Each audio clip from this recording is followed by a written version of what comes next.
मुंबईतल्या 400 किलोमीटरच्या रस्त्याच्या कामावरून आदित्य ठाकरेंनी निशाणा साधलाय। मुंबई महापालिकेतील रस्ते कामांच्या निविदा अद्याप रद्द झाल्या नाहीत। 6000 कोटी बजेटमध्ये कसं दाखवणार, त्यासाठी डेडलाईन ठरवली आहे का, असा सवाल आदित्य ठाकरेंनी केला। नागपूरच्या शिक्षक मतदारसंघाची जागा शिवसेना लढणार की काँग्रेस, यावर अद्याप संभ्रम कायम आहे। हा संभ्रम दुपारी 3 वाजेपर्यंत दूर होईल असं काँग्रेसचे प्रदेशाध्यक्ष नाना पटोले म्हणाले। दरम्यान नागपूर शिक्षक मतदारसंघासाठी काँग्रेस विदर्भ माध्यमिक शिक्षक संघाचे उमेदवार सुधाकर अडबाले यांना समर्थन देणार असल्याचं सांगितलं जात आहे। विधान परिषद निवडणुकीसाठी अर्ज मागे घेण्याचा आजचा शेवटचा दिवस आहे, त्यामुळे घडामोडींना वेग आलाय। काँग्रेसचे नेते डॉक्टर सुधीर तांबे यांच्या नावाने डमी उमेदवार असलेल्या सुधीर सुरेश तांबे यांनी निवडणुकीतून माघार घेतली आहे। एकाच नावामुळे घोळ होऊ नये म्हणून हा निर्णय घेतला गेलाय।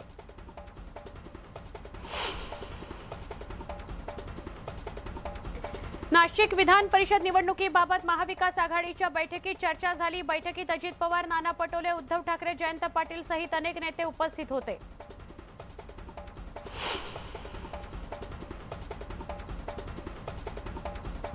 विधान परिषदेच्या नाशिक पदवीधर मतदारसंघाच्या निवडणुकीतून भाजपच्या धनंजय जाधवांनी माघार घेतली आहे। धनंजय जाधव यांनी अपक्ष म्हणून उमेदवारी अर्ज दाखल केला होता, मात्र राधाकृष्ण विखे पाटील आणि गिरीश महाजन यांच्याशी चर्चा केल्यानंतर धनंजय जाधव यांनी माघार घेतली आहे।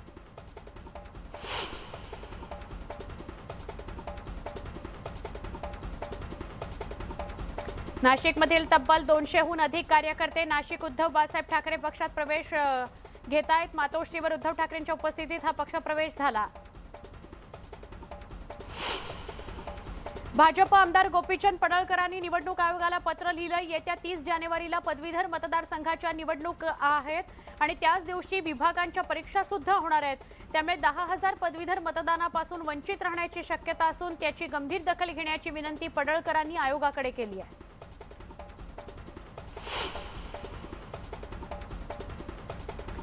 नाशिक पदवीधर मतदारसंघ पाठिंब्यासाठी अपक्ष उमेदवार धनंजय विस्पुते यांनी उपमुख्यमंत्री देवेंद्र फडणवीस आणि भाजपचे प्रदेशाध्यक्ष चंद्रशेखर बावनकुळे यांची भेट घेतली। याबाबत पक्षाची भूमिका देवेंद्र फडणवीस पत्रकार परिषदेच्या माध्यमातून जाहीर करणार आहेत। रत्नागिरीतील बारसू रिफायनरी प्रकल्पावरून प्रमोद जठार यांनी मुख्यमंत्र्यांवर निशाणा साधलाय। मुख्यमंत्र्यांनी प्रकल्पासाठी दाओसला जावं, पण 5 वर्षांपूर्वी आलेल्या 3 लाख कोटींच्या रिफायनरीचं काय, असा सवाल जठार यांनी विचारला। रिफायनरीबाबत सरकार हालचाली करत नसल्याची नाराजी देखील जठार यांनी व्यक्त केली। सोमेश्वर सहकारी साखर कारखान्याच्या उपाध्यक्षपदी एक महिला आहे, मात्र राज्य मंत्रिमंडळात एकाही महिलेचा समावेश नाही असं म्हणत खासदार सुप्रिया सुळेंनी सरकारवर निशाणा साधला। काही मंत्री शाहू फुले आंबेडकरांचं नाव घेतात, मात्र त्यांच्या कृतीत ते विचार दिसत नाहीत असं सुप्रिया सुळे म्हणाल्या। पुण्यात संभाजी महाराजांच्या स्वराज्याभिषेक सोहळ्यानिमित्त डेक्कनच्या छत्रपती संभाजी महाराज पुतळा परिसरात स्वराज्य रक्षक आणि धर्मवीर अशी पोस्टरबाजी करण्यात आली। राष्ट्रवादी काँग्रेसकडून स्वराज्य रक्षक आणि भाजपकडून धर्मवीरची पोस्टरबाजी करण्यात आली, तर भाजपकडून पुन्हा धर्मवीर संभाजी महाराज असे बॅनर लावण्यात आले। मुख्यमंत्र्यांच्या दाओस दौऱ्यावरून खासदार संजय राऊत यांनी निशाणा साधला। मुख्यमंत्र्यांनी दाओसला जाण्यापेक्षा गुजरातला जावं आणि पळवून नेलेले उद्योग आधी परत आणावेत असं राऊत म्हणाले। तसंच पंतप्रधानांच्या प्रतिष्ठेला डाग लावण्याचं काम सुरू असल्याचा आरोपही त्यांनी केला। केंद्रीय मंत्री नारायण राणेंबाबत बोलताना संजय राऊत यांची जीभ घसरली आहे। पत्रकारांनी विचारलेल्या प्रश्नाला उत्तर देताना संजय राऊत यांचा संताप अनावर झाला आणि त्यांनी असंसदीय शब्दांचा वापर केला। राऊतांच्या या वक्तव्यामुळे नवा वाद उद्भवण्याची शक्यता निर्माण झाली आहे। भाजपचे नेते किरीट सोमय्या यांनी कोल्हापूरमध्ये पोहोचल्यावर मुश्रीफ यांच्यावर जोरदार हल्लाबोल केला। मुश्रीफांनी मला अंबाबाईचं दर्शन घेण्याकरता अडवलं होतं, आता छापे पडल्यावर मुश्रीफांना धर्म आठवला का, असा हल्लाबोल सोमय्यांनी केला। ऑगस्ट 2021 मध्ये आमदार राजन साळवी यांनी नारायण राणेंच्या जन आशीर्वाद यात्रेवेळी राणेंचे पोस्टर्स फाडले होते। या प्रकरणात आमदार साळवी यांची रत्नागिरी जिल्हा सत्र न्यायालयानं पुराव्याअभावी निर्दोष मुक्तता केली आहे। या निकालानंतर साळवी यांनी न्यायालयाचे आभार मानले आहेत। जात प्रमाणपत्र प्रकरणी माजी आमदार जगदीश वळवी यांची याचिका हायकोर्टाने फेटाळत लता सोनवणेंना दिलासा दिला। यानंतर लता सोनवणेंच्या समर्थकांनी चौकात फटाके फोडून आणि एकमेकांना पेढे भरवून जल्लोष केला। पुण्यामध्ये संभाजी महाराजांच्या स्वराज्याभिषेक सोहळ्यानिमित्त डेक्कनच्या छत्रपती संभाजी महाराज पुतळा परिसरामध्ये स्वराज्य रक्षक आणि धर्मवीर अशी पोस्टरबाजी करण्यात आली आहे। राष्ट्रवादी काँग्रेसकडून स्वराज्य रक्षक तर भाजपकडून धर्मवीरची पोस्टरबाजी सुरू आहे।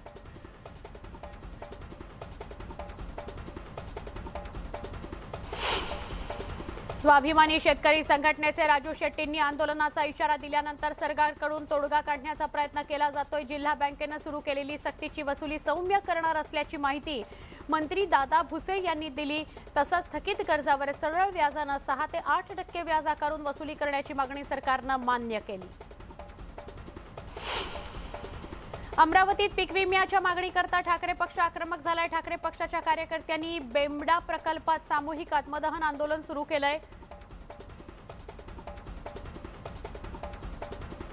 आंदोलकांनी नदीत उतरत जोरदार घोषणाबाजी केली। पंढरपूरमध्ये महाराष्ट्र राज्य समुदाय आरोग्य अधिकारी संघटनेच्या वतीने 1 दिवस राज्यव्यापी काम बंद आंदोलन करण्यात आलं। विविध मागण्यांकरता हे आंदोलन पुकारलं गेलंय।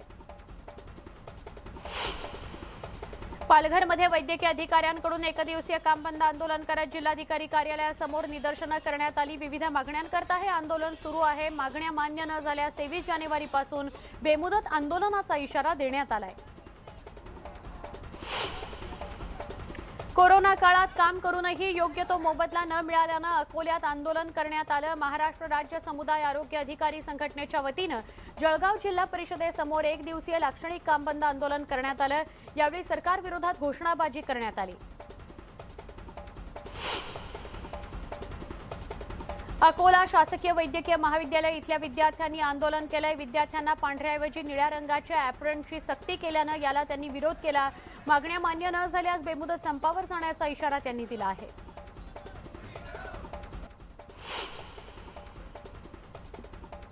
अहमदनगरमधल्या कोठला परिसरातील मंगळवार बाजारात पतंग उडवण्यावरून 2 गटात वाद झाला। या वादाचं रूपांतर दगडफेकीत झालं। यात 2 तरुण जखमी झालेत। या प्रकरणी 150 ते 200 जणांवर गुन्हा दाखल करण्यात आलाय।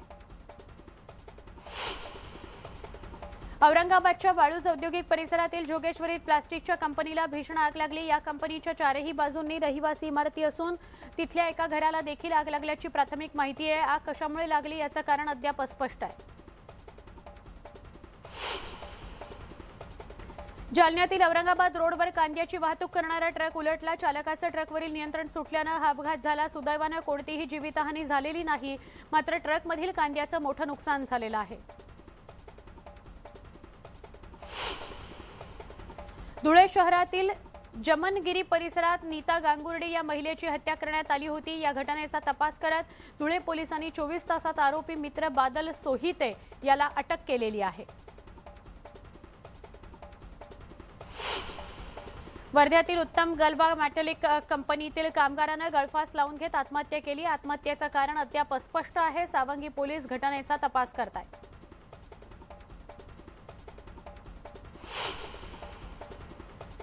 पुन्हा एक ब्रेकिंग न्यूज आपण बघणार आहोत। गंगाधर नाकाडे उमेदवारी अर्ज मागे घेणार आहेत अशी माहिती मिळतेय। नागपुरातून ही बातमी आहे। नागपुरात ठाकरेंनी काँग्रेससाठी जागा सोडली अशा चर्चा सुरू झाल्यात। पक्षश्रेष्ठींच्या आदेशानुसार अर्ज मागे घेण्यात आलेला आहे। गंगाधर नाकाडे यांनी ही माहिती दिली आहे। नागपुरात नाकाडे उमेदवारी अर्ज मागे घेणार आहेत अशी त्यांनी माहिती दिलेली आहे। ठाकरेंचा काँग्रेसला मदतीचा हात असल्यामुळे ठाकरेंनी काँग्रेससाठी ही जागा सोडली अशी माहिती मिळते आहे। पुन्हा एकदा वेगवान घडामोडी। आळंदीमध्ये ख्रिश्चन धर्माचा प्रचार करणाऱ्या 14 जणांविरुद्ध गुन्हे दाखल करण्यात आले। चर्चमध्ये या तुमच्या धंद्याला आम्ही तुम्हाला मदत करू असं आम्ही दाखवत काही धर्म प्रसारक ख्रिश्चन धर्माचा प्रसार करत असल्याच्या तक्रारीनंतर ही कारवाई करण्यात आली।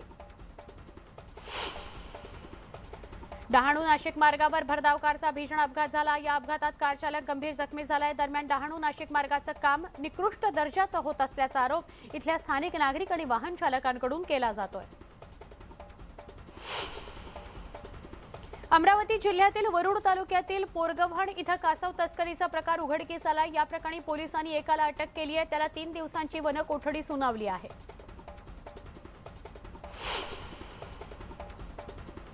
पंढरपुरात श्री विठ्ठल सहकारी साखर कारखान्याकडून सलग 45व्या वर्षी हुरडा पार्टीचं आयोजन करण्यात आलंय। हुरड्यासोबत ऊसाचा रस, शेंगदाणे, गूळ, मक्याचं कणीस अशा गावरान मेव्यावर पंढरपूरकरांनी ताव मारला। महाराष्ट्र केसरी स्पर्धेत सुवर्णपदक विजेता आतिश तोडकरचं आष्टी शहरात जंगी स्वागत करण्यात आलं। तर मंगळूर इथल्या ग्रामस्थांनी आतिश तोडकरची भव्य अशी मिरवणूक काढली। मुंबईत सोन्याच्या दरानं नवा उच्चांक गाठलाय। मुंबईतील 24 कॅरेट सोन्याचा दर हा प्रति तोळे 58,610 रुपयांवर पोहोचलाय। नोटबंदी किंवा कोविड काळातही सोन्याचा हा उच्चांक नव्हता। प्रजासत्ताक दिनी दहशतवादी हल्ल्याचा सावट असून या पार्श्वभूमीवर दिल्ली, पंजाबसह महाराष्ट्राच्या महत्त्वाच्या शहरात अलर्ट जारी करण्यात आलाय। दहशतवादी संघटनांकडून हल्ल्याची शक्यता असल्यानं ठिकठिकाणी सुरक्षा व्यवस्था तैनात करण्यात आली आहे। जम्मू काश्मीरच्या रामबन भागात भूस्खलन झाले। भूस्खलनाची घटना कॅमेऱ्यात कैद झाली आहे। अचानक डोंगराचा काही भाग खाली आल्यानं खळबळ उडाली।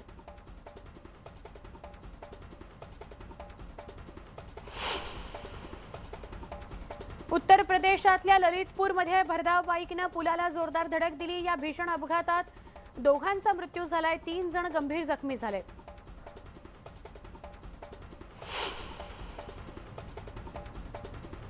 रविवारी नेपाळच्या पोखरा आंतरराष्ट्रीय विमानतळानजीक विमान कोसळलं। या अपघातात विमानातील सगळ्या 72 जणांचा मृत्यू झाला।